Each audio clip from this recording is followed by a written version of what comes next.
negociação, Thales, vamos entrar na história o papel do PT, o rumo do PT indo mais ao centro, o PT negociando também essa reforma ministerial, o que o Lula vai ceder, não vai ceder. Tem coisas interessantes para a gente analisar e os próximos passos do governo, né? O governo que vai terminando o ano de 2024, numa avaliação, a gente está esperando as novas pesquisas de avaliação do governo, mas não tão boas, precisa fazer algumas mudanças. Tem uma entrevista hoje da presidente do PT, Gleisi Hoffmann, no jornal o Globo, e ela avaliando os riscos de uma mudança de orientação política do partido em direção ao centro. Disse a Gleisi, diálogo político com o centro nós tivemos na campanha e ampliamos no governo. Já tentaram matar o PT e não conseguiram. Não podem pedir agora que o PT se suicide, rompendo com a base social que nos trouxe até aqui. Foi curiosa aí essa frase da Gleisi, forte. Já tentaram matar o PT, não conseguiram. Não podem pedir para que o PT se suicide. É esse o pedido neste momento? O centro vindo com essa força diante do pós-eleições municipais. Thales, como é que você vê o papel da esquerda, do PT, dentro do seu próprio governo? Olha, a luta política é assim: você, na verdade, você quer que o outro se suicide. Se possível, que o outro se suicide. Esse é o papel que o Centrão realmente tenta impor, e tentou impor aos governos do PT. Em algum momento conseguiu, o governo Dilma, por exemplo, em outros não conseguiu, em outros se aliou e viveram felizes para sempre em outros momentos. Agora, o que está ocorrendo? A- Tem razão, muita razão, a Gleisi em dizer que se o PT deixar de ser um partido de centro-esquerda ou de esquerda para ser um partido de centro, é o suicídio político do PT. O PT não pode aceitar isso e não vai aceitar. Agora, ele foi se tornando um partido de centro-esquerda. Ele nasceu como um partido de esquerda e foi se tornando de centro-esquerda. Assim como o PSDB nasceu na centro-esquerda e foi se tornando um partido de centro e, às vezes, até de direita. É normal que haja essa. Mas se o PT deixar de ser um partido de centro-esquerda, se tornar um partido de centro, aí é morto e outros assumirão seu lugar. O PSOL está ali, se propondo a sucessor do PT nas esquerdas, em geral. Está pronto para isso. Então, tá certo, não tem que ir para esse lado. Vai ter uma reforma ministerial agora. É provável até que o PT perca postos. O Centrão está de olho em lugares-chave. O Centrão está de olho na saúde, por exemplo. Muito provavelmente o Lula não vai ceder. Mas o Centrão tem 4 candidatos fortes ao ministério. 2. Presidente do Senado, Rodrigo Pacheco. Presidente da Câmara, Arthur Lira. São 2 nomes que o Lula está vendo como é que acomoda. O líder do PSD, de dado, na Câmara, que foi caroneado pelo futuro presidente da Câmara, Hugo Mota, do PP, com o apoio do governo, e do Arthur Lira. O Hugo Mota não é do PP, é do Republicanos.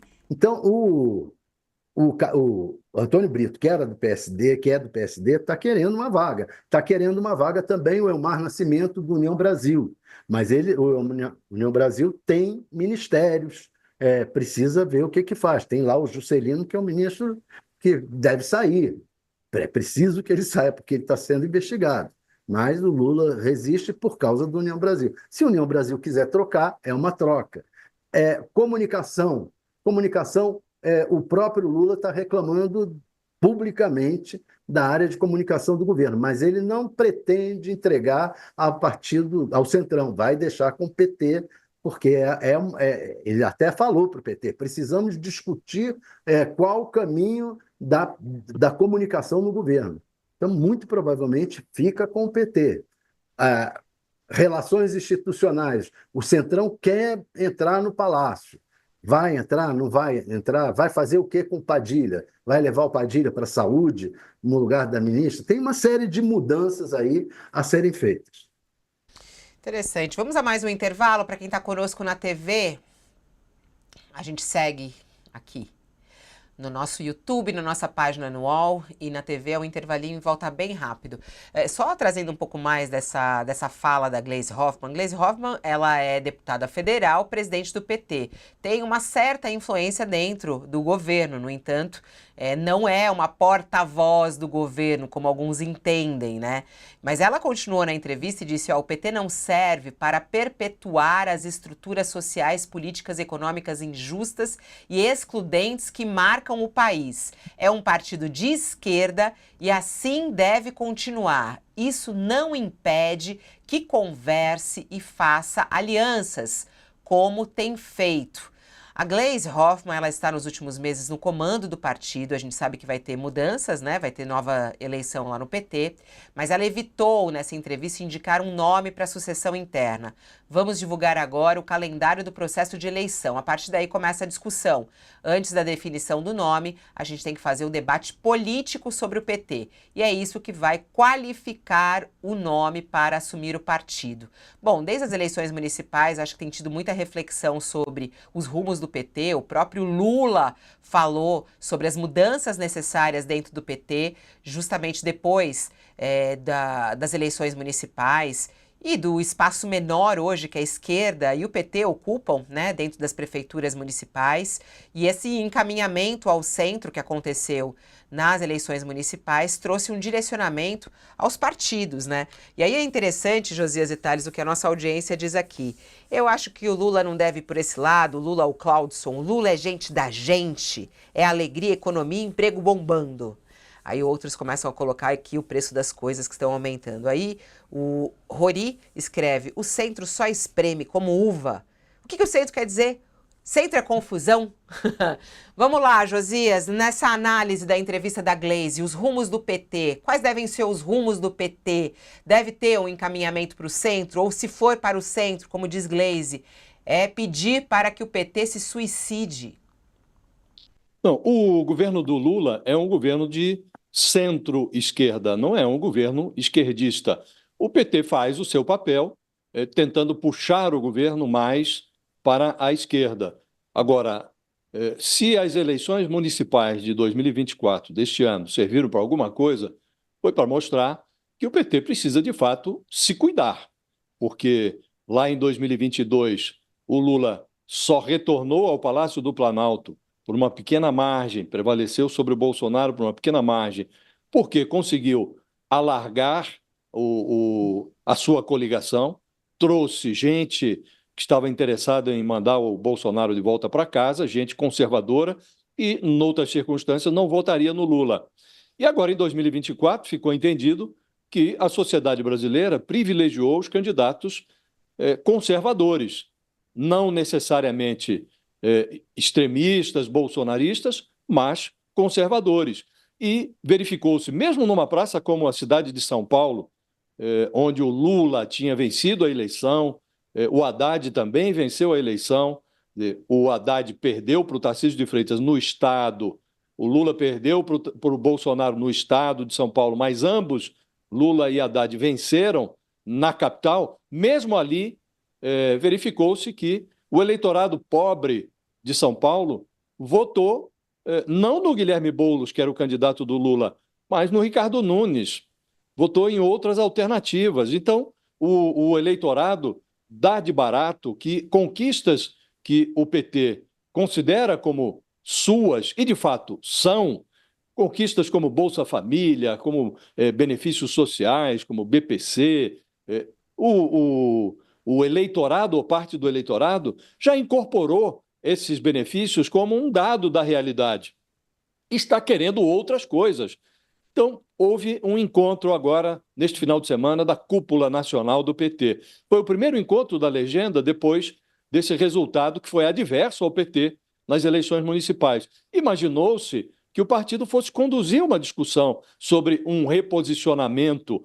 Não precisa ir para a direita, não precisa negligenciar bandeiras tradicionais da legenda, mas que o partido precisa fazer um movimento qualquer que o ressintonize com o eleitorado, isso parece claro. E há um candidato à presidência do PT, a eleição se dará no meio do ano que vem, em julho de 2025, há um candidato que aparentemente é o preferido do Lula, Edinho Silva, hoje prefeito de Araraquara, que advoga, que defende esse movimento do PT mais ao centro, que o PT preste atenção aos recados, à sinalização que foi emitida pelos eleitores. A Gleisi é mais refratária a essa ideia, não é? Ela é mais tradicionalista, está defendendo a sua gestão à frente do PT. Não é? Agora, parece evidente que o eleitorado deseja um outro movimento, Fabíola, um movimento qualquer do PT em direção ao centro. É mais do que simplesmente renovar alianças. É um movimento que o partido realmente preste atenção a esse novo mercado de trabalho, que já não se restringe à defesa dos direitos trabalhistas previstos na CLT. Há um sem número de brasileiros que hoje estão operando aí na informalidade, à margem da CLT, que desejam proteção do Estado, que é uma proteção que o Estado não está conseguindo prover. Os trabalhadores de aplicativos. Então, o PT precisa atualizar a sua pauta, Fabíola, e a Gleisi sabe disso. Agora, ela está defendendo ali o seu legado, e é impressionante que, nesse encontro do final de semana, o PT tenha negligenciado esse debate. O PT ficou ali batendo bumbo nas suas conquistas tradicionais, fez ali uma condenação da anistia ao Bolsonaro e aos encrenqueiros, aos golpistas do 8 de janeiro, defendeu uma reformulação do artigo 142, que permite uma releitura esquisita, golpista, segundo a qual as Forças Armadas teriam um poder moderador no Brasil. O partido quer reformar esse artigo, defendeu ali reformulação do setor de comunicação do governo, condenou de novo o Campos Neto, que está saindo da presidência do Banco Central. O PT já tinha que ter ultrapassado pulado esse corguinho, né? Então, acho que o partido rodopiou ali a esmo com um parafuso meio espanado e se absteve de discutir esse ponto, Fabíola, essa atualização que é essencial. Em algum momento o PT vai ter que discutir isso, sob pena de, aí sim, cometer algo que se pareça com suicídio.